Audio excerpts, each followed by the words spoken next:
Hey, welcome back to Scar Bearers. I'm Chris DT Gordon. Man, I'm so happy to see you today. I am blessed that you are checking us out. And with me, I am joined by our online friend, Nate Barron. Actually, it's two people, but they go by one, with the technical help, the post production, and theme music. So if you like what you hear and see, why don't you reach out to them at Nate Barron. So, folks, we are in fall. It is back to school time. Actually, it has been back to school for six weeks here.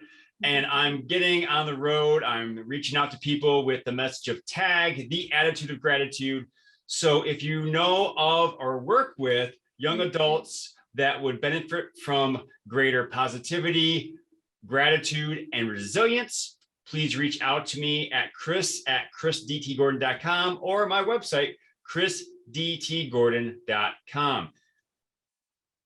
I'm so excited, folks. This is my first guest who I actually know, like in person. It's so crazy. Andrea St. Sauver, how are you doing, friend? I'm doing so good. Yeah, life is good these days. So yes. I'm so happy to be here. It's so exciting that you have a podcast. Like, that's wild. I know you actually knew me before podcast days. And so this is crazy. You and I are running friends. We used to both be in Beachbody together before I started doing this speaking thing. And we both know a guy named Blake, though you know him more personally than I do. No, I do. Go him first. So yes, you date way back. Yes. So we both have messes that we've turned into messages, but mine is much different from yours. And actually yours stems back to pre-Andrea days. Well, if you wouldn't mind, why don't you share your story? Yeah, well, I grew up with a family history of this really rare disease. You may hear it as FAP, familial adenomatous polyposis, and basically that's just an abnormal overgrowth of precancerous growths in your colon, and they can appear in your rectum, just kind of throughout your body. Left unchecked, there is 100% chance of developing into colorectal cancer. Actually, really quick, Andrea, I forgot. I'm going to give a care warning. Probably spoiler alert. We are talking about cancer. We're talking about life-threatening illnesses. And so I know that, again, a little late on that, but I'm going to throw that in there real quick. So I'm sorry to stop your flow, but go ahead and continue. No, that's all right. I guess important to be sensitive to that. And it's it's really affected my family, and on my maternal side, it's very, very genetic. My mom actually passed away of colorectal cancer at 35. And so from a very young age, I have been monitored. And so it's just always been something that's been on the radar. But I've always been able to live like a very normal, athletic life. It just wasn't until 2016 when I needed to have my colon removed. There were just too many polyps to remove. And so we had that procedure after I graduated, between graduating nursing school and taking my NCLEX, my nursing boards. So we fit that in, and fast forward, living my life and just some dietary changes, but it wasn't until I met Blake. We started dating for a couple of years. And Sarah arrived, my daughter, who's now 14 months old, and pregnancy through the pandemic, everything was, other than that, was very smooth sailing. But it wasn't until a couple months after she was born that I noticed this mass was still present, and I could no longer attribute it to what I thought was like shifted organs or pregnancy related. So turns out after some tests, it's a desmoid tumor, which is, again, prevalent with the FAP and this other Gardner syndrome that's also in my family. But it's still very rare. My mom had a desmoid tumor. Hers was able to be surgically removed. Mine is in my abdomen. It's in what you call the mesentery, so kind of the mesh that holds your small intestine together. I mean, sorry, this is Well, we gave the care warning, and you are a nurse, so sorry. Just stop me if it gets to be too much. But mine is not surgically mine's not operable because the vasculature is it encompasses the main blood vessels to my organs and actually some of my small bowels. So first line of treatment, chemotherapy. So that's kind of led up to where we are now as we're navigating raising a newborn and going through her developmental stages. It was all right, well, now we're going to take on chemo and just hit this tumor with everything we have. And I started chemo in February, and 10 days after my first infusion, I landed in the hospital because I had a complete bowel obstruction, which was really serious. And they ended up changing my chemo to something more aggressive, to really nip this thing. And I was on that more aggressive treatment for a while. Sorry, maybe I should pause, because that's kind of led up to where I am today. I didn't know if you wanted to talk about anything in a different sequence. Sorry, I just kind of running. This is your story, and I feel that following the trajectory of your cancer story is important. And so so we're talking February of this year. Yeah, February of this year. So I was in the hospital. We changed up my chemo to a dual, more aggressive therapy. I was able to transition home and receive that at home. It's a 4-day cycle, and I receive 5 cycles of that total. So every 21 days, I had a 4-day infusion. Okay. I would have done 6, but I ended up getting a central line infection. So I had a special device implanted to administer my 2 chemos. Okay. But unfortunately, a side effect of the chemo caused this infection that went septic. And so they had to take that out, and we stopped that treatment. Yeah. We saw some success with it. So the evidence of this particular round, this dual therapy, showed 5 cycles being what's necessary to shrink it. And while it didn't shrink as much as we really wanted it to, it softened the tumor, so it's smaller and it's kind of lessened its grip on things. But coincidentally, it just kind of worked out that we were done with that treatment, and now I'm back on the first therapy that I had started initially in February. It's just the one medication, and I can receive that at home, and the side effects are less kind of, I don't want to say debilitating, but they're not, I tolerate it a lot better. Yeah. So with that tumor that was weakened and softer, is there any way that it can be, I know you said that it's inoperable, but wouldn't that allow it to be moved somehow or taken out, even when if it's losing its grip? Yeah. The nasty thing about these desmoid tumors is that surgery also increases the risk of more tumors developing. The desmoid tumor itself is like, it's a like from my understanding, it's essentially an overgrowth or like overactive fibroblast. So like if you cut yourself, part of the healing process are those fibroids that come and create the scar tissue. Mhm. And so it's just like this hyperactive growth. And so it's um so surgery increases the risk of developing more of those.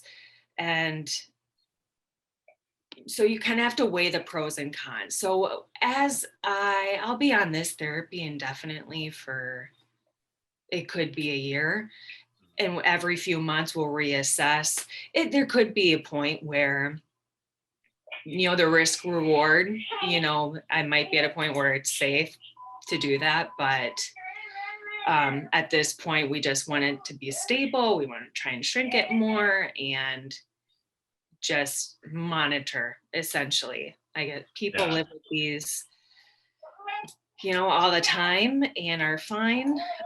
So we just have to stay up on it consistently to make sure it's not having secondary effects. Yeah. So it's basically dealing with the devil that you know, and rather Yeah, than trying to work with one that you don't. exactly. And it took a little bit of time to kind of like wrap my head around, like, all right, so jumping into this treatment, or we're going to do chemo and we're going to just kick this thing. And I'm young and I'm healthy and I'm going to beat this thing. And then to shift that from a curative to okay, now we're just want this to be stable and it's still going to be there. It was a little unnerving, but there's really great communities out there, people who have dealt with this before me, and they've, their testimonies give me a lot of strength in this unknown as Yeah. well. Yeah. I know that can be a little even heart wrenching when you feel that you were so close to, something that you really wanted and it's kind of taken from you, but others who are dealing with you, Yeah, and you get strength from them. absolutely. And you, my dear, show a lot of strength. I saw some of the pictures. As of this recording, you had just come back from Antigua, I believe. Yeah. And that was that your guys' honeymoon? Yeah, it was our honeymoon.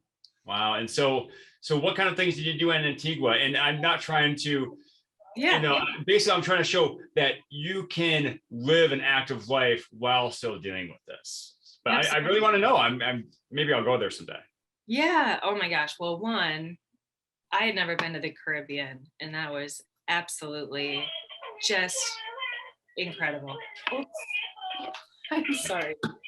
No worries. She woke up from her nap, so she's playing with it there. Gotcha.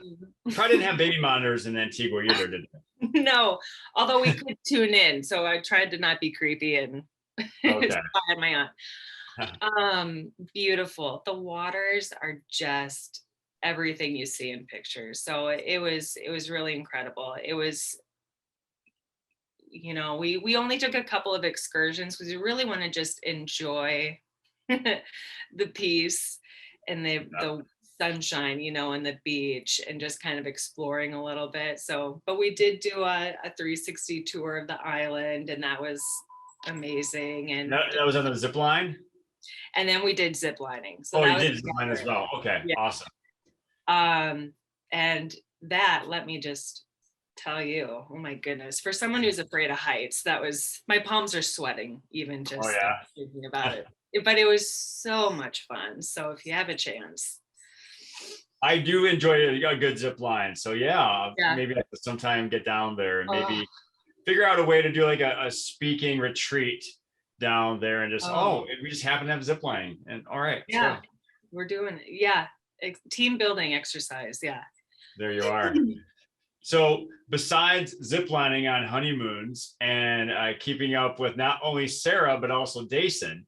Yes. What else are you doing to keep yourself strong while dealing with this cancer? Well, I'm just trying to live my life, the way that I want to. I stay active. I do, we kind of have our own home gym. So I stay really active at home that I can squeeze in, our schedule. And I, not just physically strong, because I don't want this to take away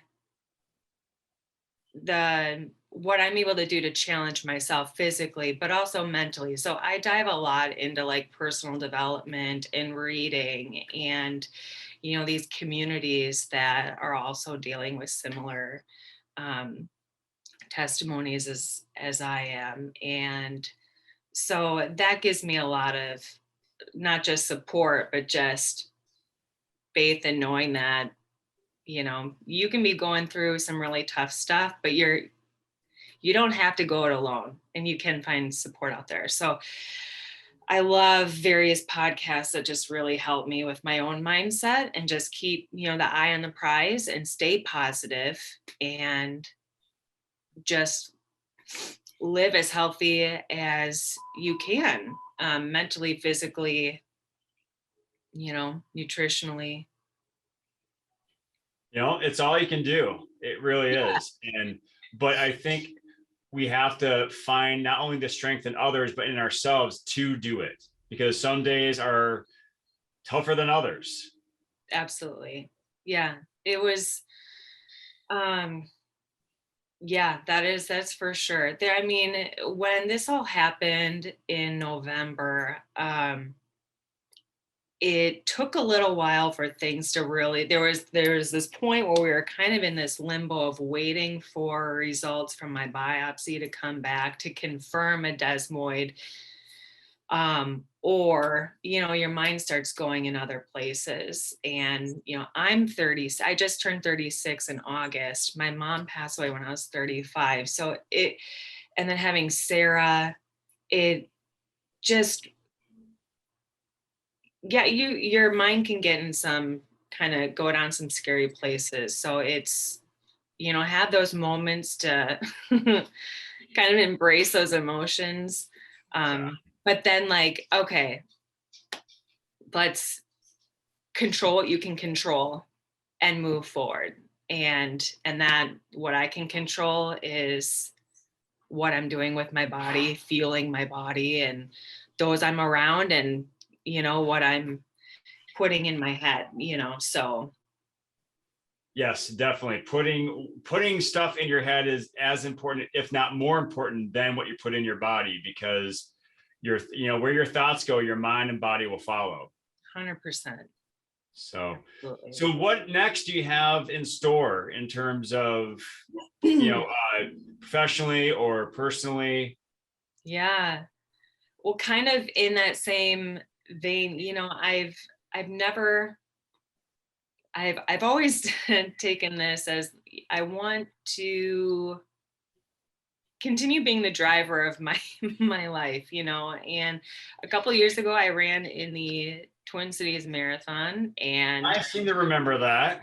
I've always aspired to running it again because I still get emotional when I'm in that area, around Summit Ave and Yep. just Coming those are, down off of the by the cathedral and oh, so I always knew it in my heart, in the middle of the race, I'm gonna run this again. Mhm. Obviously couldn't last year, Yep. with pandemic and newborn and all that, but this year I'm like, you know what?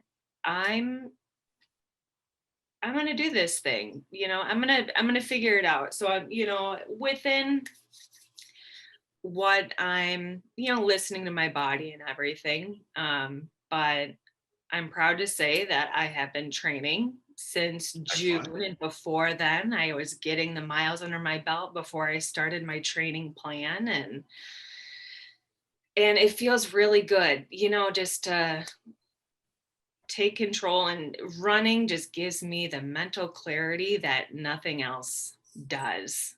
Mhm. And I'm sure you can relate as a runner yourself and just how refreshing it can be. Yeah, Uh, and there's also that feeling of absolute control yeah, that you might be going through some difficult situations on many different levels, but when you are in that race course, when you're surrounded by others who are while they themselves are running their own internal race, they are with you, you are with them, you are you're challenging yourself, and you are in control of everything. I Yeah. think that is one of the draws of running to me, is that, I can't control anything else but me right now. And right now I'm focused on doing the best that I can at this moment. Yes. And trusting your training and that you are prepared, that you prepared yourself for this moment. Um, yeah, there's like just nothing better.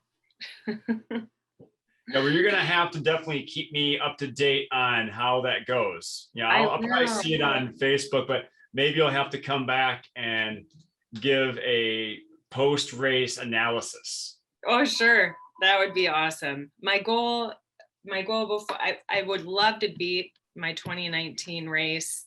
Um, we'll see how that goes. It might be just my completing. I'm good to go, but I still have it in my heart that I'm going to beat 2019. So Yeah, I fight that as well. I'm the as of this recording, I'm going to be running a half marathon in Rochester on Sunday, yeah. and I am really fighting the urge to try to PR, because that's Oh, my mindset always. Okay, I'm going to do better than my best, but yes, I'm not exactly there right now, given a couple of different situations. So I just have to remember, just do the best that you can right now.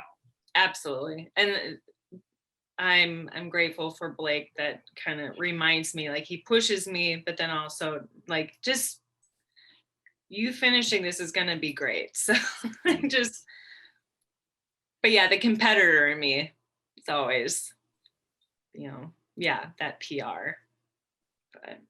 Yeah. But So, as we wrap up, is there something that you want to let the viewers or listeners know about, something that you learned from this mess that you want to give to them to help them through their own mess? yeah, well, I glean a lot of strength through other people's testimonies, and I don't. So, but with that, I think the biggest message that I have is just something that resonates with me through so many of the podcasts and things that I listen to, and that's you don't compare your journey to anybody else's. Yours is your own. Everybody carries the weight of their challenge different. And that doesn't mean that theirs is harder than yours. Um, it doesn't mean yours is any less than theirs, if that makes sense. But you choose your hard. So I also believe that. And you discover so much about your greatest strengths through these trials that you're facing. Um, I did want to say one of my really good friends that I actually coach with when I was going through one of my rounds of chemo that was just kind of like knocking me out. She was just reminded me that your test is your testimony. And, she comes from a very strong faith, and it just really struck a chord with me. And that's stuck with me. And I just love that. So I just like to pay that message forward. So, um, but I think that's the biggest thing that I would like to share. I think that with us both being survivors of different things, that it's so easy to say, I don't want anyone to know about this, because I don't want anyone to have to deal with the weight of the struggle I'm dealing with. But we have to remember, everyone has their own struggles. As I call it, they have their own origin story. Every superhero has an origin story, and every supervillain does too. And your choices form that trajectory that your life takes. And Absolutely. so remember that, like you said, your test is your testimony, and drawing strength from others and being able to help them with their own journeys will help you with your own. Absolutely. I think people need to know that um, you are so much stronger than you probably have ever given yourself credit for. So just bear that in mind. Like, you have it within you to achieve whatever it is that you're after, no matter what you're facing. You can do it. Exactly. So, Andrea, where can people reach out to you if they want to connect or if they want to learn more about your journey? Yeah, I am on Instagram, Andrea underscore Saint Sauver. So ST period SAUVER. So I am also on Facebook too, if someone's not on Instagram. So Andrea St. Sauver. So Excellent. And you also had some, let me see if I can find it here, some websites that you wanted to, you wanted to illuminate, let us know about. Yes. So this is where I learned so much about desmoid tumors and got into the communities and met some amazing connections. But the Desmoid Tumor Research Foundation, and you can Google that. They're on Instagram, and it's, yeah, just wonderful organizations that are sharing the research that's out there, and just really will shed a lot of light on this really rare and interesting thing. Yeah. Well, I'll definitely put that information in the show notes. But Andrea, this is the first time I've said this to a guest, but I'm allowed to because I know you. I love you. Virtual hug.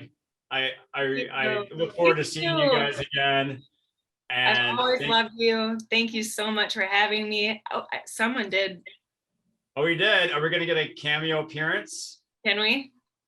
Sure, why not? It's my show. I say we do. There he is. Hey, buddy. Hey, Chris. How's it going? It's going great. Good. Hey, Sarah. There. Sarah. Wow, everyone in that picture has more hair than I do. Hi. I know, right? I'm catching up to her now. You are. You are. That's a nice shirt, buddy. How'd that race go? I can't complain. No, I did afterwards because I did about 15 miles for the first 20 miles, then it all fell apart. But hey, it's okay. So I beat my PR by 45 minutes, so I can't really complain. You know, that's pretty good. That's pretty good. Awesome, buddy. We'll see you later. Thanks, Chris. So, Andrea, again, love you guys so much. Thank you for sharing your story, your testimony, and allowing us to know a bit more about your struggle, but how you are using it to help others and drawing strength from those around you. Thank you. I really appreciate it. Thank you so much for having me and letting me share my story. My pleasure. My pleasure. So, folks, remember, you can reach out to Andrea on Instagram and Facebook, and you can check out the information about desmoid tumors in the show notes. Thank you so much for being here with me. Remember that if you want me to share my message of the attitude of gratitude or tag, reach out to me at chris@chrisdtgordon.com, or chrisdtgordon.com is the website. I like to keep it simple. I'm a pretty simple guy. So go to those places if my message can serve you. All right. Thanks a lot for joining me today. Please have a great day. And remember, I just remembered, Andrea, what is your favorite dinosaur? Oh, the Triceratops. Yeah, Blake his cameo totally ruined my flow, but I remembered at the end. So thanks a lot, guys. And remember to pass on perfection and go for greatness.